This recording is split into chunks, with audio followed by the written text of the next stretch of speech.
Hello everyone, मैं हूँ आपकी प्यारी दोस्त अंशु। और आज मैं आप सबके लिए एक बेहद खूबसूरत सी कहानी लेकर आई हूँ जिसका नाम है कॉकटेल। जी हाँ, आपने सही सुना, कॉकटेल। हर किसी की जिंदगी में कुछ खट्टी सी और कुछ मीठी पल भी आती है, कभी दुख तो कभी खुशी भरा पल। और ये सब हमारी जिंदगी में एक कॉकटेल की तरह ही तो होती है, जहाँ हर फ्लेवर की खट्टी मीठी स्वाद हम अपनी जिंदगी में महसूस करते हैं। So welcome to my channel bringer of joy #Anshu. कहानी शुरू करने से पहले आप सबको बता दूं, it is the first part of the story, so stay tuned guys and thank you so much once again for watching my video. So let's start the story. रात के 11 बजे, बिल्कुल सन्नाटा सा। ना रास्ते पे कोई बस या ऑटो दिख रहा था और ना ही कोई राह चलते इंसान नजर आ रहे थे। फिर वो लड़की किसके इंतजार पे बस स्टॉप पे खड़ी थी? खुले बाल कंधे तक, आंखों में काजल, थोड़ी मॉडर्न सी, सजी धजी और थोड़ी सी मासूम भी। क्या वो भटक गई थी या फिर सच्ची में किसी के इंतजार में थी? उसके चेहरे पे ना डर था और ना ही खुशी की एक्साइटमेंट दिख रही थी। वही एक्साइटमेंट जब हम किसी को मिलने से पहले फील करते हैं। तो फिर कौन थी वो लड़की? बहुत देर इंतजार करते करते रात भी बहुत हो गई थी। तभी अचानक धड़ाक सी आवाज आती है और पास में ही एक बाइक और ट्रक के बीच में एक्सीडेंट हो जाती है। ट्रक ड्राइवर डर के मारे फरार तो हो जाता है, लेकिन वो जो बेचारा बंदा बाइक वाला, वही एक्सीडेंट स्पॉट पर ही रह जाता है। तभी वही लड़की जो किसी के इंतजार पे थी, वो भी उस बंदे को मदद करने के लिए भागी चली आती है। बहुत खतरनाक एक्सीडेंट के वजह से उसकी सर से बहुत ज्यादा ब्लीडिंग हो रही थी और उसके वजह से वो बेहोश भी पड़ा था। ब्लीडिंग को रोकने के लिए लड़की ने अपना स्कार्फ उतारा और उस लड़के के सर पे बांध लिया। इतनी सुनसान रास्ते में बस यही दोनों, वो भी इतनी बुरी हालत में। बहुत डर गई थी वो लड़की। उसे समझ में नहीं आ रहा था क्या करूं। उसे यहीं पर छोड़ दूं उसकी हालत में या फिर किसी को मदद के लिए बुलाऊं, पर किसे? मेरे पास तो मोबाइल फोन तक नहीं है और अभी ना एम्बुलेंस आएगी और ना कोई इंसान दिखेगा जो हमारी मदद करेगा।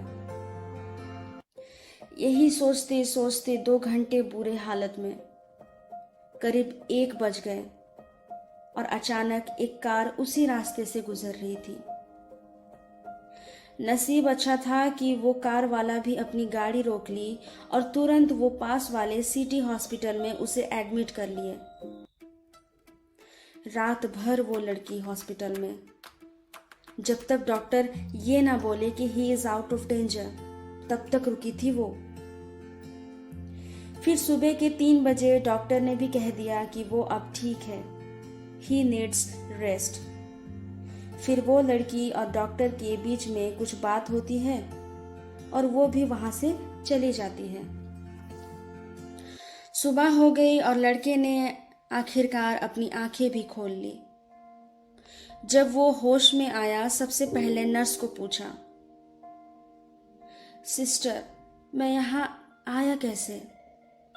मैं तो घर जा रहा था, फिर यहाँ कैसे? तभी नर्स ने उसे कहा, तुम यहाँ रात को करीब 1:30 बजे हॉस्पिटल में एडमिट हुए थे और तुम्हारी हालत इतनी बुरी थी कि तुमको बचाना बहुत मुश्किल था, क्योंकि ब्लड भी बहुत बह चुका था और उम्मीदें भी बहुत कम थी। तुम्हें तो थैंक यू बोलना चाहिए अपनी दोस्त को, जिसने जी जान लगाकर आधी रात तक तुम्हें यहाँ पर लेकर आई। तब लड़के ने भी नर्स को कहा, मेरी दोस्त? कौन मेरी दोस्त? मुझे जितना पता है मैं बाइक में अकेला बैठा था। फिर वो कौन थी जिसे आप मेरी दोस्त कह रही हैं?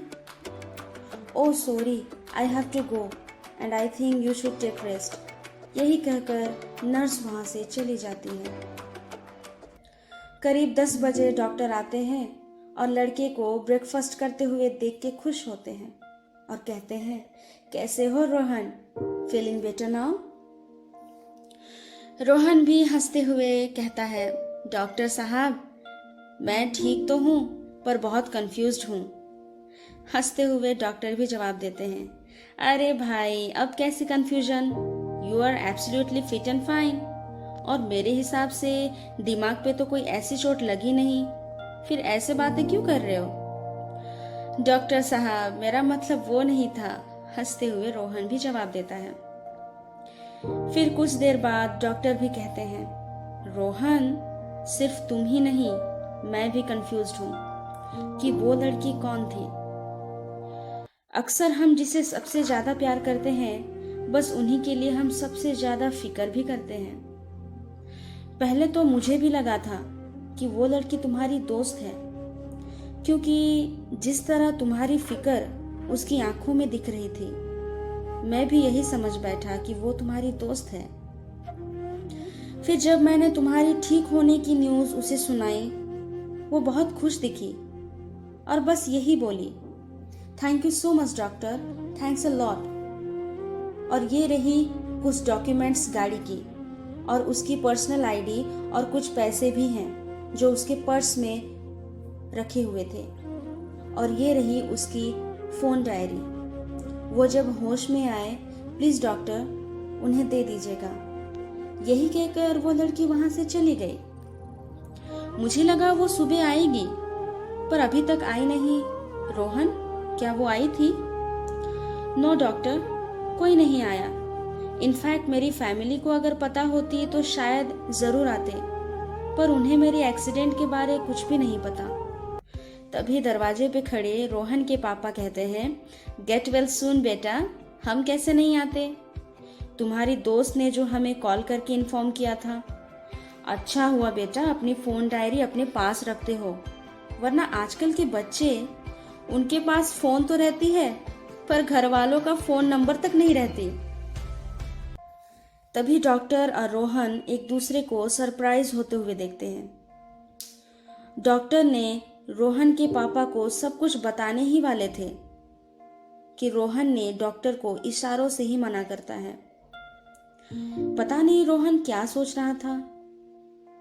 इसके बाद हॉस्पिटल में ही रह के जब रोहन ठीक होने लगा 2 हफ्ते बाद डिस्चार्ज भी हो गई।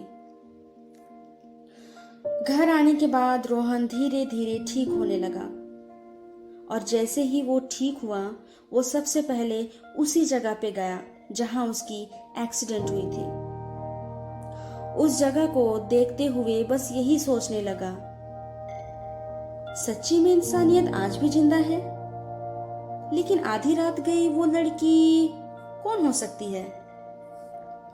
तभी हॉस्पिटल से डॉक्टर का कॉल आता है और कहते हैं, रोहन तुम्हारे लिए एक पार्सल आया है। रोहन चौंक जाता है और कहता है, इस वक्त क्या पार्सल है डॉक्टर? तब डॉक्टर कहते हैं, तुम आओ और खुद ही देख लो। हॉस्पिटल पहुंचने के बाद जब रोहन डॉक्टर के केबिन में पहुंचता है तब डॉक्टर उन्हें वो पार्सल देते हैं और हंसते हुए बस यही कहते हैं, गेस करो किसका हो सकता है? रोहन हंसते हुए जवाब देता है, डॉक्टर क्या मैं वही सोच रहा हूँ जो आप सोच रहे हैं? फिर डॉक्टर कहते हैं, आराम से बैठो जनाब और देखो, हमें भी तो पता चले वो कौन है जो मेरे ही पेशेंट को मेरे सामने पागल किए जा रही है। जैसे मानो रोहन खुद को रोक ही नहीं पा रहा था उस पार्सल को खोलने में। अंदर से उसकी धड़कनें तेज हुई जा रही थी। उस लड़की को जानने के लिए, उससे मिलने के लिए अंदर से वो एक्साइटमेंट बढ़ती जा रही थी। जी हाँ, वही एक्साइटमेंट जब हम किसी को मिलने से पहले फील करते हैं। पर रोहन को तो पता ही नहीं था वो लड़की कौन है। डॉक्टर रोहन को देखते हुए मन ही मन यही सोचने लगे कि जब बिना जाने बिना मिले रोहन इतना पागल हो रहा है, तो सोचो जब मिलेगा कितना पागल हो सकता है। पार्सल के अंदर एक लॉकेट रहता है, सिंपल सा, एक स्क्वायर डिजाइन में, और उसमें लिखा रहता है get well soon Rohan. Rohan की आंखें भर आती है उस लॉकेट को देखकर। अंदर एक लेटर भी रहता है जहां लिखा रहता है, हाय रोहन, उम्मीद करती हूँ तुम ठीक हो। तुम्हारी किस्मत अच्छी थी रोहन, पर हर किसी की किस्मत तुम्हारी जैसे नहीं होती, इसलिए अपनी जिंदगी की कदर करो और जो तुम्हें प्यार करते हैं उनकी कदर करना सीखो। तुम्हारे लिए ये जानना जरूरी नहीं है रोहन कि मैं कौन हूँ, बस यही समझ लो राह चलते कोई दोस्त। मिलना और बिछड़ना ये तो उनके हाथ में है, और उनका मन बन जाए तो एक दिन जरूर मिलेंगे। दुआ करती हूँ तुम ठीक रहोगे। तुम्हारी दोस्त अंशिका। हेलो गाइस, उम्मीद करती हूँ फर्स्ट पार्ट ऑफ कॉकटेल आपको ज़रूर पसंद आई होगी, एंड आई विश कि आप सेकेंड पार्ट को भी बेसब्री से इंतज़ार करोगे। सो मिलते हैं नेक्स्ट पार्ट में। Stay tuned with me and have a good day. Love you all.